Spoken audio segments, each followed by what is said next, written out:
A culpa pela pandemia de coronavírus no mundo tem nome e sobrenome. É do Partido Comunista Chinês. E se você ainda tem alguma dúvida a esse respeito, precisa chegar até o final desse vídeo. Não, a China não criou o novo coronavírus em laboratório. Esqueça as teorias da conspiração.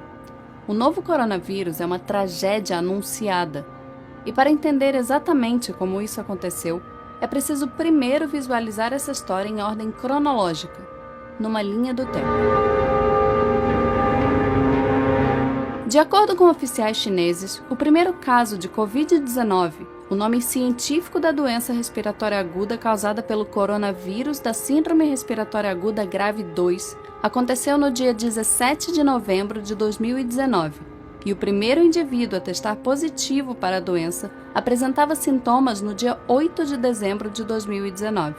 A falta de condições sanitárias de um mercado de animais silvestres em Wuhan, prática comum num país que não oferece segurança alimentar, foi fundamental para o surto.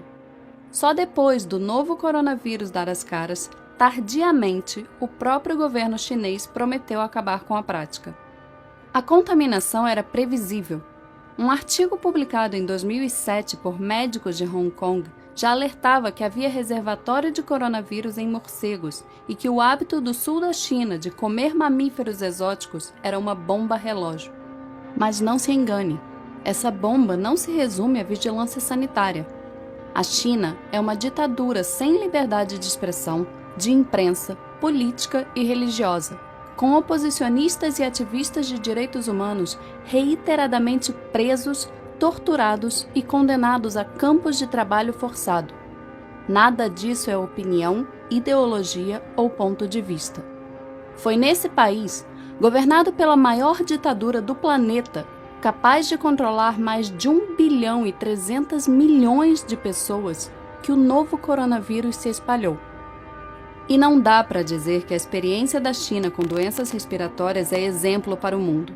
Há míseros 18 anos, as informações sobre um outro coronavírus, a SARS, já haviam sido reprimidas pelo governo chinês, condenando centenas de pessoas à morte.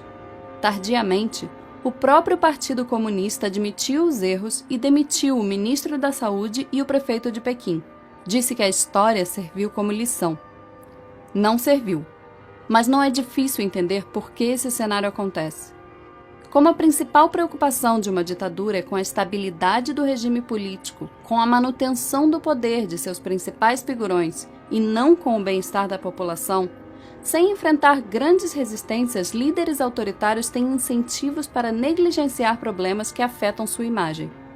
Foi exatamente isso que aconteceu na China com o novo coronavírus.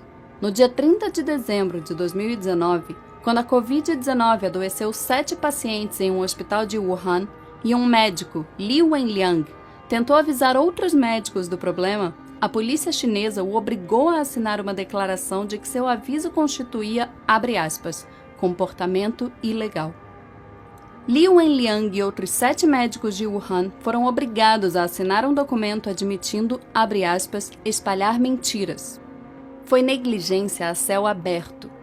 Entre o início de dezembro e meados de janeiro, o Partido Comunista Chinês minimizou o surto a um mero problema local, limitado a um pequeno número de clientes de um mercado de Wuhan, restrito a alguns poucos pacientes.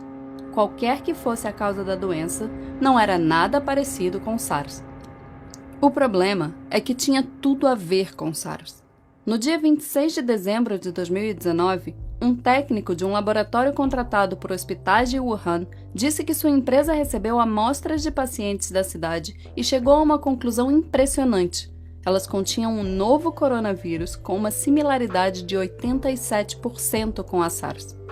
2 dias antes, uma amostra do novo coronavírus retirada de um paciente foi enviada a um laboratório para o sequenciamento do genoma. Os resultados ficaram prontos no dia 27, mas as autoridades de Hubei, a província onde fica a cidade de Wuhan, ordenaram que ela fosse simplesmente destruída. Em pleno mês de janeiro, a polícia chinesa ainda controlava as informações, tratando o novo coronavírus como um mero boato. Em Wuhan, esse era o discurso oficial. A polícia apela a todos os internautas para não fabricarem rumores, não espalharem rumores, não acreditarem em boatos. E aqui cabe um parêntese. O Partido Comunista Chinês promove o maior ato de restrição à liberdade de expressão da história da humanidade. Cerca de 50 mil censuradores participam do processo de controle da internet no país, conhecido como Grande Firewall da China. No país, são oficialmente proibidos serviços como Google, Gmail, Facebook, YouTube, Wikipedia, Reddit, Instagram, Twitter e WhatsApp. Como o governo monitora os aplicativos permitidos, acaba controlando todo o conteúdo online e o tráfego de informações. E a vigilância não permanece restrita à internet. O Partido Comunista Chinês também controla todas as principais redações de jornal do país. Segundo a Reporters Without Borders, em 180 países listados, a China é o 177º em liberdade de imprensa. Não há acesso no país à BBC, New York Times, The Guardian, Wall Street Journal, Reuters, Time ou NBC. Controlando a internet e os veículos de imprensa, o Partido Comunista Chinês não teve qualquer dificuldade em atrapalhar o fluxo de informações da população sobre o coronavírus, colaborando ativamente para que o surto se transformasse numa pandemia. Li Wenliang, um médico whistleblower citado há alguns minutos nesse vídeo, só foi liberado da prisão no dia 3 de janeiro de 2020, depois que assinou um documento assumindo a prática de atos ilegais. Li contou à CNN que sua família se preocuparia se ele perdesse a liberdade. Como consequência da exposição ao vírus, isolado no trato de seus pacientes, Li acabou contraindo o novo coronavírus e falecendo aos 34 anos. Outro médico, Wang Wangbao, admitiu mais tarde que a especulação sobre um vírus semelhante a SARS era forte nos círculos médicos no início de janeiro desse ano, mas que as detenções dissuadiram muitos, inclusive ele próprio, de falar abertamente a respeito. E a comunidade médica não foi a única classe acossada pelo Partido Comunista. A imprensa independente, escassa no país, também sofreu represálias. Em fevereiro, 2 jornalistas chineses, Fang Bin e Shen Qiuxi, desapareceram depois de trabalharem na cobertura do coronavírus em Wuhan e denunciarem as supressões de informações e as ameaças do governo.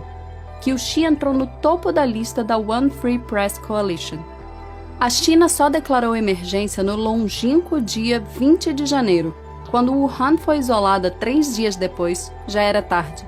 O vírus estava sendo espalhado por todo o país, levado pelos 400 milhões de chineses que se preparavam para viajar para comemorar o Ano Novo Lunar, pronto para alcançar os 4 cantos do planeta.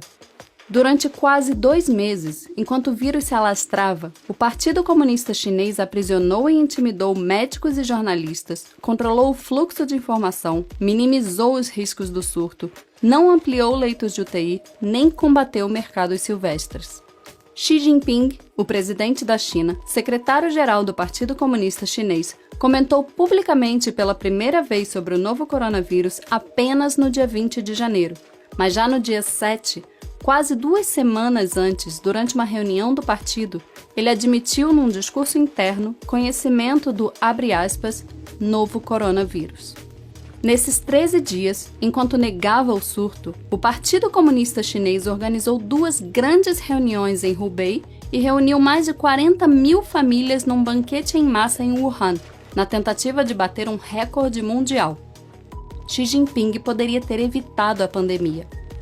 Apenas no dia 4 de fevereiro, assim como no episódio com a SARS em 2002, o Partido Comunista admitiu suas falhas, deficiências e dificuldades na resposta à epidemia e prometeu, abre aspas, melhorar nossas habilidades em lidar com tarefas urgentes e perigosas. Mas mesmo 2 meses depois do surto começar, depois da Organização Mundial de Saúde pedir repetidamente às autoridades chinesas dados sobre as condições clínicas dos médicos e enfermeiros de Wuhan, o governo chinês ainda tinha dificuldade em ser transparente com a comunidade internacional. Repetindo as trapalhadas do Politburo soviético no acidente nuclear de Chernobyl em 1986, o Partido Comunista Chinês é indiscutivelmente o grande responsável por negligenciar um surto em tão local, reiteradamente ignorado pelas autoridades, transformando o novo coronavírus numa pandemia global. Reprisando os erros da SARS em 2002, a ditadura chinesa deixou o mundo novamente à mercê de seus caprichos, pagando por suas irresponsabilidades, sem nenhuma garantia de que tenha condições de combater exemplarmente novos surtos nos próximos anos, capazes de dizimar populações inteiras.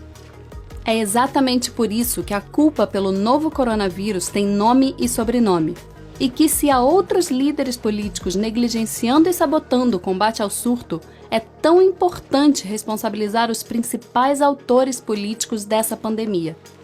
Ela nasceu no coração do Partido Comunista Chinês. Inúmeras pessoas inocentes morrerão nas próximas semanas graças à ineficiência de uma ditadura. Outras tantas podem sucumbir nas próximas décadas, repetindo os estragos gerados pela SARS e o novo coronavírus, caso a humanidade continue cruzando os braços com os descasos da maior ditadura do planeta. A história será implacável.